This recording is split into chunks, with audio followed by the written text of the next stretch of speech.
ابو غسان مصمعی اور اسحاق بن ابراہیم نے مجھے حدیث بیان کی، کہا ابو غسان نے کہا ہمیں معاذ نے حدیث سنائی، اور اسحاق نے کہا ہمیں دستوائی یعنی کپڑے والے ہشام کے بیٹے معاذ نے خبر دی۔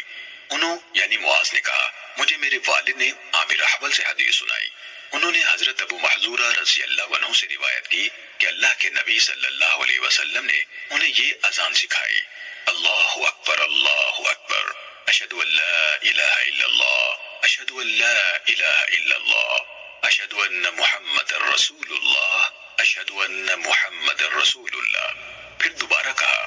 اشہد ان لا الہ الا اللہ 2 بار، اشہد ان محمد رسول اللہ 2 بار، حی علی الصلاۃ